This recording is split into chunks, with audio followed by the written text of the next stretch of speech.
احنا لولا مصطفى شوبير العالمي كنا شلنا قبح في كتير قوي من الماتشات دي.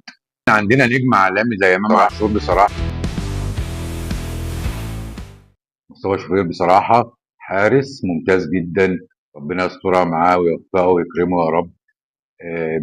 بيعمل اضافه قويه جدا وبيثبت ان نص قوه الفريق في حراسه المرمى. مصطفى شوبير نجم ان شاء الله مستقبله كويس جدا جدا مع منتخب مصر. لولا مصطفى شوبير كنا شلنا اجوان كتير ملهاش اي ريحه اللازمه. بس بعيب عليه حاجه واحده بس، العرضيات يا شوبير. العرضيات حاول تتمرن كتير عليها. ديت في حتت كتير ناقصاك في العرضيات. وما تخافش وما تهابش، انت ما شاء الله عليك. ربنا يسترها معاك يا نجم مصر. وبعدين احنا عندنا نجم عالمي زي امام عاشور بصراحه. مش عارف امام عاشور بتستهتر قوي ليه في نفسك؟ انت نجم عالي يا ابني. انت دلوقتي ماتش حلو وماتش مش حلو. في ايه؟ ماتش عالمي جدا قدام بلجيكا، وماتش نص نص قدام نيوزيلندا، وامبارح او يعني في الماتش الاخير قدام ايران. مش موجود ليه يا امام؟ في ايه؟ ما تركز يا امام في الملعب. ركز يا حبيبي وانسى اي حاجه تانية. انت ممكن توصل لحتت كتيره جدا غير اللي انت فيه دلوقتي. وبره مصر في ناس كتير ممكن يتمنوا ان انت تلعب معاهم.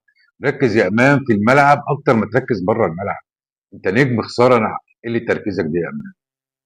عندنا مهند لاشين ده حاجه كويسه جدا والله. عندنا مروان عطيه بسم الله ما شاء الله عليه.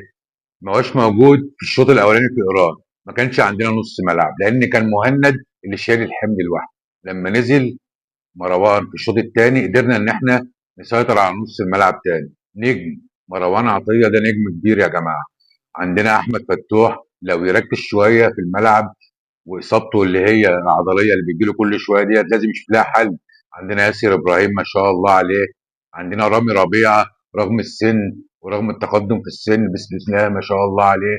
وليه نصمم ان احنا نلعب بمحمد عبد المنعم اللي هو لسه راجع من اصابه طويله ومش قادر ننزله في ماتش بدني عالي زي ده من اول الماتش؟ ليه؟ ليه؟ في خلل في المنتخب. ليه ما خدتش معاك مدافعين اكتر؟ ليه اقوى؟ ليه جاهزين؟ ليه؟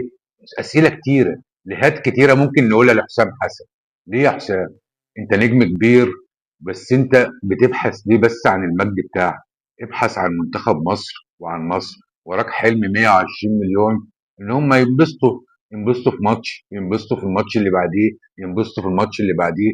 انما احنا مصممين نلعب ماتش حلو واتنين لا، ماتش حلو واتنين لا. ربنا يسترها معانا.